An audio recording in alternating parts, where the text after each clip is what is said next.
Hello hi everyone అండి. మారుతి సాహిత్య channel ప్రేక్షకులకు స్వాగతం సుస్వాగతం అండి. అంతా బాగున్నారా అండి? మేమంతా బాగున్నామండి. నిన్నటి పరుగు నావెల్లో నిన్నటి ఎపిసోడ్లో నీలిమ ఫోటోను ఎన్లార్జ్ చేసి చూడడము, ఆమె తమ దగ్గరికి వచ్చి వెళ్ళిన ఆమెనే అని వాళ్ళు గుర్తుపట్టడము, కంగారు పడడము, ఇవన్నీ నిన్నటి ఎపిసోడ్లో జరిగినాయి కదండి. ఈరోజు ఎపిసోడ్లో ఏం జరగబోతుందో చూద్దామండి. మర్నాడు ఉదయం ఇన్స్పెక్టర్ శ్రీరామ్ గదిలో కాలిన పిల్లిలా తిరుగుతున్నాడు. డిస్గస్టింగ్, షూట్ చేసేయాలి ఒక్కొక్కడిని అన్నాడు ఎడమ చేతి అరచేతిలో కుడి చేయి పిడికిలి బిగించి గుద్దుతూ. అవును సార్, షూట్ చేయాలి, కానీ వాళ్ళు దొరకడం లేదు కదా సార్ అన్నాడు కానిస్టేబుల్ 111. శ్రీరామ్ వెనకే పచారు చేస్తూ షడప్. Yes sir. నేను నీతో అనలేదు. Yes sir. హో, పట్టేయాలట, పట్టేయాలి. వాళ్ళేమైనా ఎలుకలా? ఏ బోనం పెట్టి పట్టుకోవడానికి? వాళ్ళు స్మగ్లర్లు. అవును సార్, వాళ్ళు ఎలుకలెందుకు అవుతారు సార్? షడప్. నీతో అనడం లేదని అన్నానా? ఇది స్వాగతం. ఎస్ సార్, కానీ స్వాగతం పైకి అలా గట్టిగా అనకూడదు సార్, లోపలే అనుకోవాలి. దాన్నే స్వాగతం అంటారు. మరోసారి నోరెత్తామంటే షూట్ చేసేస్తాను. Yes sir. హో, నిన్ననే ఎస్పీ ఫోన్ చేశాడు, ఈవేళ డీసీపీ ఫోన్ చేశాడు, రేపు కమిషనర్ ఫోన్ చేస్తాడేమో. కొంపదీసి ఇందాక నేను సెంటర్కి వెళ్ళినప్పుడు కమిషనర్ కానీ ఏమైనా ఫోన్ చేశాడా? కమిషనర్ గారు ఫోన్ చేశారా? ఏయ్ 111, అడుగుతుంటే మాట్లాడవే. చెవులు వినబడ్డం లేదా? వినబడుతున్నాయి సార్, కానీ మీరు నన్ను అడుగుతున్నారని అనుకోలేదు సార్. మీరు స్వాగతంలో మాట్లాడుకుంటున్నారని అనుకుంటున్నాను సార్. మీరు బయటికి వెళ్ళినప్పుడు ఎవరు ఫోన్ చేయలేదు సార్. ఏంటో పిచ్చెక్కిపోతుంది. ఒక పక్క స్మగ్లర్లు దొరకకుండా తప్పించుకొని తిరుగుతున్నారు, ఇంకో పక్క నగరంలో అమ్మాయిలు మాయమైపోతున్నారని అంటున్నారు. ఇప్పటిదాకా ఒక్క అమ్మాయే కదా సార్ మాయమైంది? ఆశ్చర్యంగా అడిగాడు కానిస్టేబుల్ 111. మొదటి అమ్మాయి మాయమైనట్టు నిన్ననేగా మనకి తెలిసి వచ్చింది. ముందు కూడా ఇంకా అమ్మాయిలు మాయం అవుతారేమో మరి మనకెవరు చెప్పగలరు? మన జాగ్రత్తలో మనం ఉండాలి కదా. Yes sir. Police complaint.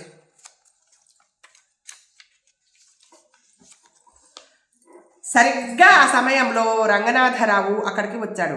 Inspector Sriram తన సీట్లో కూర్చుంటూ రండి లోపలికి రండి, కూర్చోండి. ఏంటి కులాసానా అన్నాడు. తర్వాత అలా అడగకూడదని అనిపించి నాలుక కొరుక్కున్నాడు. రంగనాథరావు ఇన్స్పెక్టర్ ఎదురుగా కూర్చుంటూ అడిగాడు, ఏమైంది ఇన్స్పెక్టర్? నా భార్య జాడ ఏమైనా తెలిసిందా? చెదిరిన జుట్టు, పీకిపోయిన మొహము, ఎర్రగా కళ్ళు, క్రితం రోజు రాత్రి అతనికి నిద్ర లేదని చెబుతున్నాయి. ఇన్స్పెక్టర్ శ్రీరాము తల వంచుకున్నాడు. మాట్లాడండి ఇన్స్పెక్టర్, మా ఆవిడ గురించి ఏమైనా తెలిసిందా? దీనంగా అడిగాడు రంగనాథరావు. మీ ఆవిడ గారిని వెతికి పట్టుకోలేకపోయినందుకే ఆయన అలా సిగ్గుపడుతున్నారు అన్నాడు కానిస్టేబుల్ 111. సారీ రంగనాథరావు గారు, నిన్నటి నుండి మీ ఆవిడని వెతకడంలోనే ఉన్నాము, కానీ మాకు ఎక్కడా కనిపించలేదు. మా ప్రయత్నం మేము చేస్తూనే ఉన్నాము అన్నాడు శ్రీరామ్ ఇంకా తల వంచుకొనే. మనం పూర్తిగా విఫలం కాలేదు కదా సార్. ఆయన నిన్ననే కంప్లైంట్ ఇచ్చారు. వెతకడం మొదలుపెట్టి పూర్తిగా ఒకరోజు కూడా కాలేదు కదా. అంచేత మీరు మరీ అంత ఇదిగా సిగ్గుపడాల్సిన అవసరం లేదనుకుంటాను అన్నాడు 111 ఇన్స్పెక్టర్ శ్రీరామ్ చెవిలో. ఇన్స్పెక్టర్ శ్రీరాము సిగ్గు లేకుండా తలెత్తాడు. అప్పుడు గుమ్మంలో అతనికి ఇద్దరు వ్యక్తులు కనిపించారు. ఒక 25 ఏళ్ల యువకుడు, మరో కుర్రాడు. ఏంటి, ఎందుకొచ్చారు? మీ ఇంట్లో దొంగతనం జరిగిందా? షూట్ చేసేస్తాను, లోపలికి రండి అన్నాడు ఇన్స్పెక్టర్ గబగబా. ఆ ఇద్దరు వ్యక్తులు భయంగా 2 అడుగులు వెనక్కి వేశారు. లోపలికి రమ్మంటే వెనక్కి అడుగులు వేస్తారేంటయ్యా? కానిస్టేబుల్ 111 విసుక్కున్నాడు. మరి షూట్ చేస్తాము, లోపలికి రండి అన్నారుగా. ఇద్దరు కోరస్గా. షూట్ చేస్తామని ఆయన అన్నది మిమ్మల్ని కాదయ్యా, దొంగల్నే. ఇద్దరు లోపలికి వచ్చారు. చెప్పండి, ఏం పని మీద వచ్చారు? నా పేరు రాంబాబు అండి, వీడు నాకు అసిస్టెంట్ అండి, వీడి పేరు కిష్టయ్య అండి చెప్పాడు రాంబాబు. అన్నాడు వింటున్నట్టుగా తల ఊగిస్తూ ఇన్స్పెక్టర్ శ్రీరామ్. నాకు ఓ ఫోటో స్టూడియో ఉందండి. పేరు ఇస్మాయిల్ ప్లీజ్ ఫోటో స్టూడియో అండి. మీరు ఎప్పుడైనా ఫోటో తీయించుకోవాలని అనుకుంటే మా ఫోటో స్టూడియోలో తీయించుకోవచ్చండి అన్నాడు కిష్టయ్య వినయంగా. ఆగు ఆగు, ఏం ఫోటో స్టూడియో ఆలోచిస్తూ అన్నాడు Sriram. Ismail please photo studio అండి. అదే వినయాన్ని మెయింటైన్ చేస్తూ చెప్పాడు కృష్ణయ్య. ఇస్మాయిల్ ప్లీజ్ ఫోటో స్టూడియోనా? ఈ పేరు ఎక్కడో విన్నట్టే అనిపిస్తుంది నాకు. వినే ఉంటారు లేండి, చిక్కడపల్లిలో మాది చాలా ఫేమస్ ఫోటో స్టూడియో కదా, అందుకే వినే ఉంటారు అన్నాడు కిష్టయ్య సంబరంగా. చిక్కడపల్లిలో ఇస్మాయిల్ ప్లీజ్ ఫోటో స్టూడియో ఆలోచిస్తూ అనుకుంటున్న శ్రీరామ్ ముఖంలో రంగులు మారుతున్నాయి. హఠాత్తుగా లేచి నిలబడి పిస్టోలు తీసి గురిపెట్టాడు. షూట్ చేస్తాను, నిర్దాక్షిణ్యంగా కాల్చి పారేస్తాను. ఎంత ధైర్యం మీకు? నువ్వెవరో తెలిసే నా దగ్గరకు వచ్చావా? రాంబాబు కిష్టయ్య ఈ హఠాత్ పరిణామానికి కంగారు పడిపోయారు. అదేంటండి, మీరు ఇన్స్పెక్టర్ గారని తెలిసే కదండి వచ్చాం అన్నాడు. 111 ఇన్స్పెక్టర్ శ్రీరామ్ గట్టిగా అరిచాడు. Yes sir. కానిస్టేబుల్ 111 నేలకి బూట్ కాలుతో గట్టిగా కొట్టి సెల్యూట్ చేశాడు. ఆ అదురికి కానిస్టేబుల్ పాండ్లాం పొట్టమించి పాదాల కిందికి జారి పడిపోయింది. 111, వాట్ ఈస్ దిస్? గట్టిగా అరిచాడు inspector Sriram. Sorry sir, belt పెట్టుకోవడం మర్చిపోయాను, ప్యాంటుని పైకి లాక్కుంటూ అన్నాడు కానిస్టేబుల్. ఫుల్ యూనిఫామ్లో రాకపోతే నాకు చిరాకని నీకు తెలీదు? ఇంకోసారి అలా వేస్తే షూట్ చేసేస్తాను. ఎస్ సార్, రేపటి నుండి ప్యాంటు వేసుకున్నా లేకపోయినా బెల్ట్ మాత్రం తప్పకుండా వేసుకొని వస్తాను సార్. 111 పిచ్చిగా కేక వేశాడు శ్రీరామ్. నో సార్, తప్పైపోయింది సార్, ప్యాంటు కూడా వేసుకొని బెల్ట్ కూడా పెట్టుకొని కరెక్ట్గా వస్తాను సార్. 111 వాళ్ళు పారిపోకుండా పట్టుకో, షూట్ చేసిస్తాను. ఎస్ సార్, కానీ మేము తప్పు చేశామని మమ్మల్ని షూట్ చేస్తామని అంటున్నారు, అర్థం కావడం లేదు ఎందుకంటున్నారో ఇన్స్పెక్టర్ గారు. ఏం తప్పు చేశారా? నా 3 కూతుళ్ళు ఫోటో తీయించుకోవాలని మీ దగ్గరికి వస్తే వాళ్ళ కాళ్ళని మాత్రమే ఫోటో తీసి పంపించారు, గుర్తుందా? పిస్తోలుని ఇద్దరి వైపు చూపుతూ అడిగాడు శ్రీరామ్. రాంబాబుకి అంతా గుర్తుకు వచ్చింది. అయితే ఆ రోజు అందరూ కలిసి స్టూడియో మీద దాడి చేస్తే తాను పోలీస్ స్టేషన్కి ఫోన్ చేస్తే ఎత్తిన ఇన్స్పెక్టరు ఈయనే అన్నమాట. రాంబాబు కిష్టయ్య ముఖాలు చూసుకున్నారు. కిష్టయ్య శ్రీరామ్ చూడకుండా రాంబాబుకి కన్ను కొట్టాడు. ఓ ఆ ఫోటోలా? ఆ ఫోటోలు మీ అమ్మాయిలు మా స్టూడియోలోనే తీయించుకున్నారు, కానీ ఆ ఫోటోలు మేము తీయలేదు సార్ అన్నాడు కిష్టయ్య ఇన్స్పెక్టర్ శ్రీరామ్తో. మరి ఇది వరకు మా రాంబాబు గారికి ఇంకో అసిస్టెంట్ ఉండేవాడండి, అతను తీశాడు. అతను అందరికీ అలానే ఫోటోలు తీస్తుండటంతో రాంబాబు గారు అతన్ని ఉద్యోగంలోంచి తీసేశారండి. ఇప్పుడు అతను ఎక్కడ ఉన్నాడు? అతని పేరేమిటి? అడ్రస్ ఏంటి? చెప్పండి, షూట్ చేసేస్తాను. పిస్తోల్ని ఝలిపిస్తూ అన్నాడు శ్రీరామ్. అతను వాళ్ళ సొంతూరు బొబ్బర్లంక వెళ్ళిపోయాడండి. అతన్ని మీరు ఉద్యోగం నుంచి తీసేయకుండా ఉండాల్సింది విచారంగా అన్నాడు ఇన్స్పెక్టర్ శ్రీరామ్. మరి ఫోటోలన్నీ అలా తీస్తుంటే తీసేయక ఏం చేస్తాం చెప్పండి అన్నాడు రాంబాబు కిష్టయ్య వంక కృతజ్ఞతాపూర్వకంగా చూస్తూ. అతన్ని ఉద్యోగంలోంచి తీసేయకపోతే ఇప్పుడు మీ స్టూడియోకి వచ్చి అతన్ని షూట్ చేసి ఉండేవాడిని కదా, అది నా బాధ. ఇంతకీ మీరెందుకు వచ్చారో చెప్పనే లేదు అన్నాడు పిస్తోల్ని టేబుల్ మీద ఉంచుతూ. రాంబాబు కిష్టయ్య క్రితం రోజు ఊరు బయటకు ఫోటోలు తీయడానికి వెళ్ళడం దగ్గర నుంచి ఫోటో ప్రింట్ చేసి హత్య జరిగిందని కనుక్కోవడం దాకా జరిగినట్లు చెప్పారు.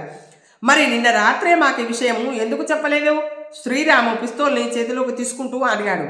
ఈ విషయం మేము కనిపెట్టేసరికి రాత్రి 9 గంటలైందండి. అదీ కాక ఒక శవాన్ని మేము తెలియకుండానే ఫోటో తీశామంటే మాకు అదో విధమైన కంగారు, భయం పుట్టి మా మైండ్ పనిచేయలేదండి. తెల్లవారిన తర్వాత పోలీసులకు ఈ విషయం చెప్పాలనిపించింది, వెంటనే మీ దగ్గరికి వచ్చాం అన్నాడు రాంబాబు. అవును సార్, మా గురువుగారు చెప్పింది నిజం అన్నాడు కృష్ణయ్య. మీరు తీసిన ఫోటో ఏది అడిగాడు శ్రీరామ్. తన చేతిలోని కవర్లోంచి ఫోటో తీసి ఇన్స్పెక్టర్ శ్రీరామ్కి ఇచ్చాడు రాంబాబు. ఆమె నీలిమే ఆమె. ఫోటోని చూస్తూనే శ్రీరామ్ కళ్ళు ఆశ్చర్యంతో ఇంతింతయ్యాయి. చటుక్కున్న డ్రాయర్ సొరుగు తీసి తన దగ్గరున్న ఫోటోతో రాంబాబు ఇచ్చిన ఫోటోని కంపేర్ చేస్తూ ఓ మై గాడ్ అన్నాడు. రంగనాథరావు ముఖం పాలిపోయింది. ఏంటి, డ్రాయర్లోంచి ఫోటో తీసి చూశారు? కొంపదీసి నేను మీకు ఇచ్చిన ఫోటో కాదు కదా? కంగారుగా అడిగాడు. ఇన్స్పెక్టర్ శ్రీరామ్ రాంబాబు ఇచ్చిన ఫోటోని రంగనాథరావుకి ఇచ్చాడు. సారీ. దాన్ని చూస్తూనే రంగనాథరావు పెద్ద పెట్టిన నీలిమా అని అరిచి టేబుల్ పైన తలా నుంచి విలపించాడు. శ్రీరామ్ రాంబాబులు అతన్ని ఓదార్చాలని ప్రయత్నించారు. అలా 5 నిమిషాలు గడిచాయి. అక్కడి నుండి అందరూ జీపులో ఊరవతలకి వెళ్ళిపోయారు. సార్, ఇక్కడే ఇక్కడే ఇట్నుంచి లోపలికి వెళ్ళాలి అన్నాడు కిష్టయ్య. జీపు మెయిన్ రోడ్డు వదిలి పక్కకి మట్టిదారి వెంబడి పరుగు తీసింది. 2 నిమిషాల తర్వాత ఇక్కడ ఆపండి అన్నాడు రాంబాబు. జీపు ఆగింది. జీపులోంచి అందరూ దిగారు. ఇక్కడ అంతా రాళ్ళు తుప్పలు ఉన్నాయి కదా, జీపు వెళ్ళదు. ఒక 100 గజాల దూరం ఈ పక్క నుండి వెళితే మనం వెళ్లాల్సిన స్పాటు వస్తుంది అన్నాడు రాంబాబు. వాళ్ళు కాస్త దూరం వెళ్ళేసరికి ఊబి ఉన్నది జాగ్రత్త అని బోర్డు కనిపించింది. దగ్గరికి వచ్చేశాం సార్, అదిగో ఆ కనిపించే చెట్టు దగ్గరే మేము ఫోటో తీసుకున్నది అన్నాడు కిష్టయ్య. అందరూ ఫోటోలో పిచ్చివాడు కూర్చున్న చెట్టు దగ్గరికి వెళ్ళారు. పిచ్చివాడు ఇక్కడ కూర్చున్నాడండి. నేను ఇక్కడి నుండి ఫోటో తీశాను అంటే శవం పిచ్చివాడికి బ్యాక్గ్రౌండ్లో అక్కడ ఆ పొద దగ్గర ఉండాలి.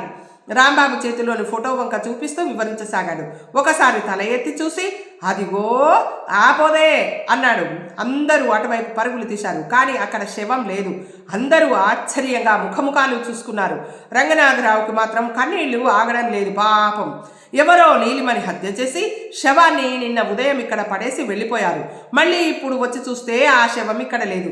ఎవరైనా శవాన్ని చూసి ఉంటే మాకు కంప్లైంట్ ఇస్తారు. ఎవ్వరూ చూడకపోతే శవం ఇక్కడే ఉండాలి. కానీ రెండింట్లో ఏది జరగలేదు. శవం మాయమైంది. ఆమె శవం అవసరం ఎవరికి ఉంటుంది అన్నాడు ఇన్స్పెక్టర్ శ్రీరామ్ ఆలోచిస్తూ. ఏ క్రూర మృగమో తినేసి ఉందేమోనండి అన్నాడు రాంబాబు. నీలిమా బాధగా మునిగాడు రంగనాథరావు. ఇదేమీ అడవి కాదు క్రూర మృగాలు తిరగడానికి. నాకు తెలిసినంత వరకు ఇక్కడ క్రూర మృగాలు లేవు అన్నాడు శ్రీరామ్. సార్, ఎంత ఊరి చివరి ప్రదేశమైనా శవాన్ని ఇక్కడ కనపడేలా ఇలా వదిలి వెళ్ళడం రిస్కీ అని భావించి హంతకుడే మళ్ళీ ఇక్కడికి వచ్చి శవాన్ని మాయం చేశాడేమో సార్ అన్నాడు కానిస్టేబుల్ 111. You are correct. అయితే మనం ఇప్పుడు శవం కోసం వేట సాగించాలి అన్నాడు శ్రీరామ్. సార్, కిష్టయ్య పెద్దగా అరిచాడు. అందరూ కిష్టయ్య వంక చూశారు. శవాన్ని ఇక్కడికిక్కడే మాయం చేసే అవకాశం ఉన్నప్పుడు ఇక్కడి నుండి ఎక్కడికో ఎందుకు తీసుకెళ్తారు సార్? ఇక్కడికిక్కడే మాయం చేయడమా, ఎలా అన్నాడు శ్రీరామ్. కిష్టయ్య ఊపి ఉన్న వైపు చూపించాడు. శ్రీరాము కిష్టయ్య భుజం తట్టాడు. వెరీ గుడ్ అన్నాడు. డ్రైవరు జీప్ వేసుకొని పోలీస్ స్టేషన్కి వెళ్ళి లావు తాళ్ళు ఇనుప హుక్స్తో పాటు మరో 4 కానిస్టేబుల్స్ని ఒక సబ్ ఇన్స్పెక్టర్ని వెంట తీసుకువచ్చాడు. అంతదాకా వీళ్ళు అందరూ ఊబి దగ్గరే నిలబడి ఉన్నారు. కిష్టయ్య ఊహించిన విధంగానే శవం ఊబిలో తగిలింది. 4 కలిసి ఊబిలోని శవాన్ని ఇనుప హుక్స్ తాళ్ల సహాయంతో బయటికి లాగారు. శవం భయంకరంగా బుబ్బిపోయి ఉంది. దాన్ని చూస్తూనే రంగనాథరావు గుర్తుపట్టాడు. నీలు దిక్కులు ప్రతిధ్వనించేలా కేకవేసి నేల మీద కుప్ప కూలిపోయాడు. హంతకుడిని ఉరికంపం ఎక్కిస్తాం. అందరూ ఊళ్ళోకి వెళ్ళారు. నీలిమ శవాన్ని పోస్టు మార్టంకి కత్తిని ఫింగర్ ప్రింట్ ఎక్స్పర్ట్కి పంపారు. రాంబాబు కిష్టయ్య తాము ఊరి చివరకు వెళ్ళడము, అక్కడ ఫోటోలు తీయడము, ఫోటోలోని ఎన్లార్జ్ చేసి హత్యను కనుగొనడం, అన్ని స్టేట్మెంట్లలో రాసి సంతకాలు చేసి ఇన్స్పెక్టర్ శ్రీరామ్కిచ్చి ఇంటికి వెళ్ళిపోయారు.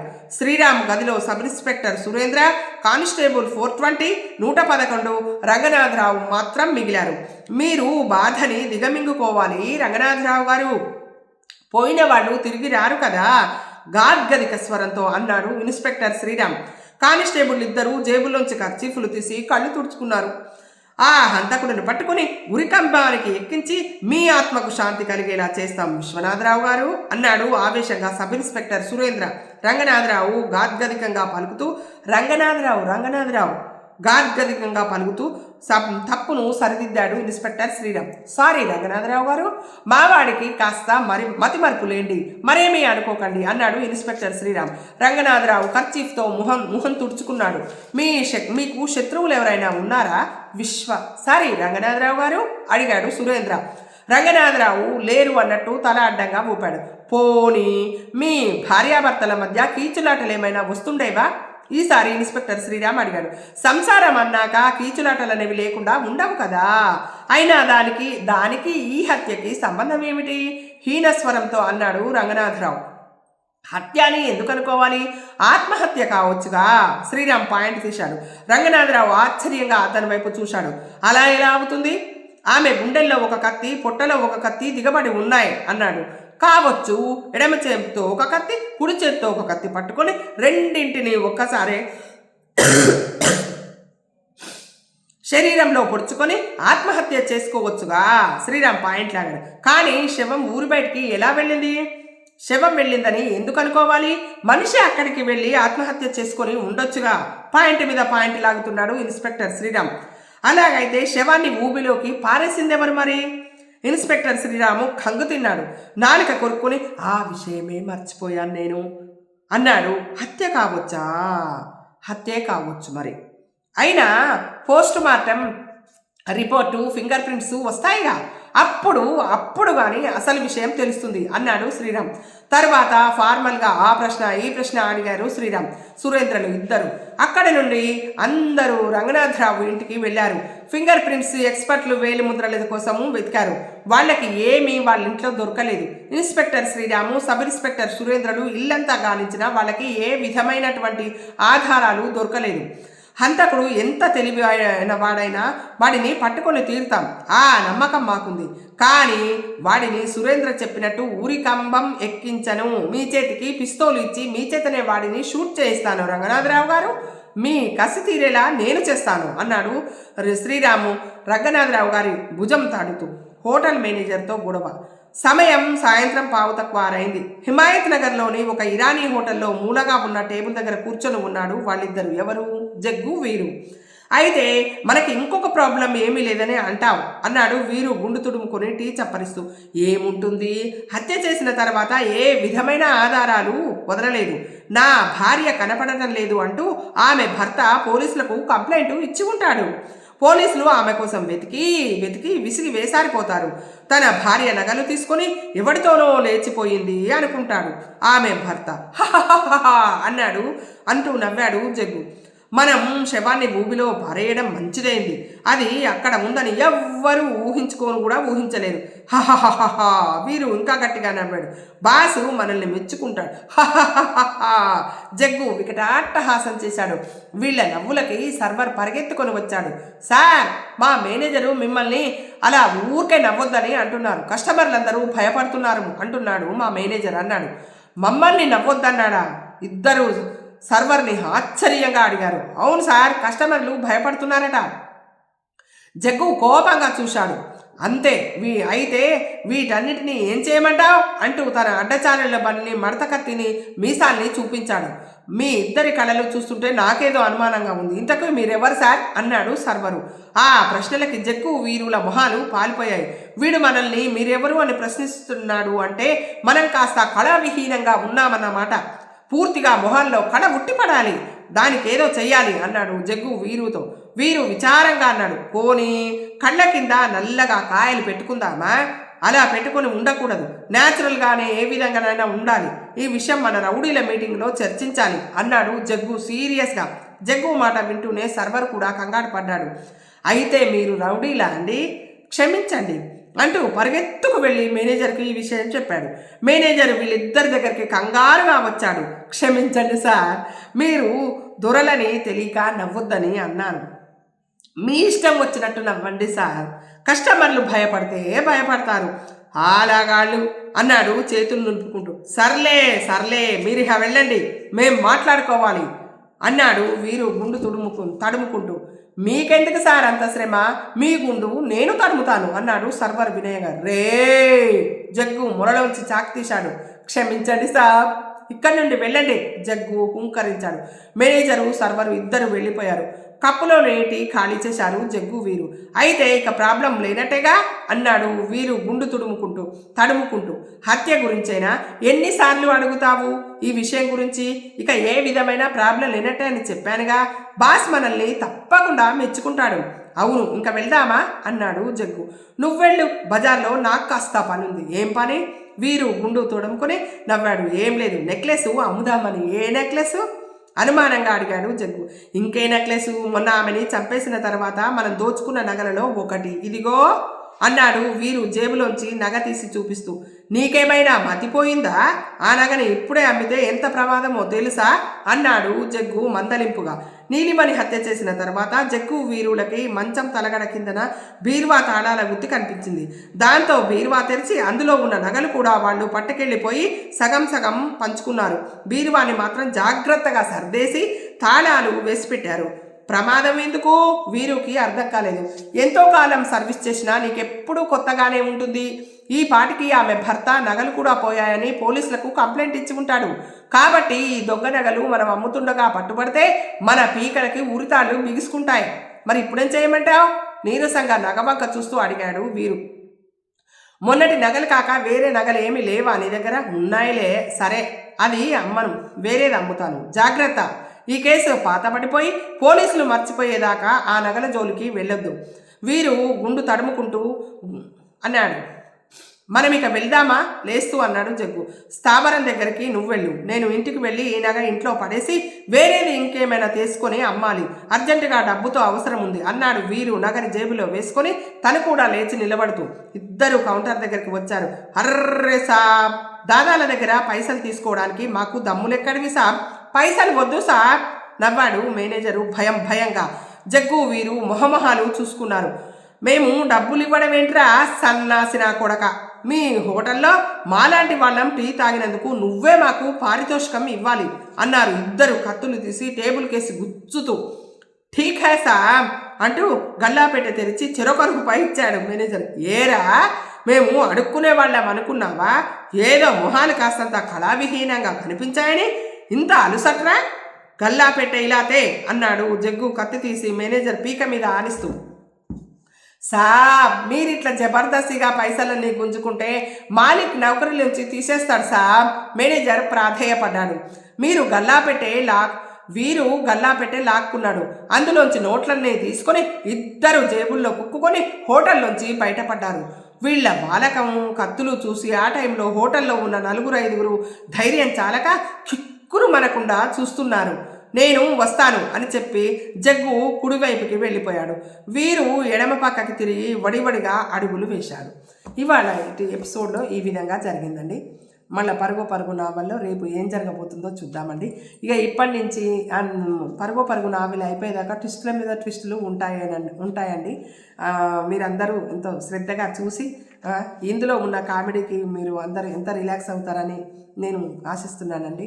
ఈ ఎపిసోడ్ మీకు నచ్చినట్టయితే మన మారుతి సాహితీ ఛానల్ని లైక్ చేయండి, షేర్ చేయండి, సబ్స్క్రైబ్ చేయండి. మీ అందరి ఆదరాభిమానాలు, ఆశీస్సులు మన మారుతి సాహితీ ఛానల్కి ఎల్లవెళ్ళలా ఉండాలని మనస్ఫూర్తిగా కోరుకుంటూ మనందరము ఆనందంగా, ఆరోగ్యంగా, సుఖంగా, సంతోషంగా ఉండాలని మనస్ఫూర్తిగా ఎప్పుడూ కోరుకునే మీ మారుతి సాహితీ ఛానల్ అండి. రేపటి ఎపిసోడ్లో మళ్ళీ కలుసుకుందామండి. ఉంటానండి.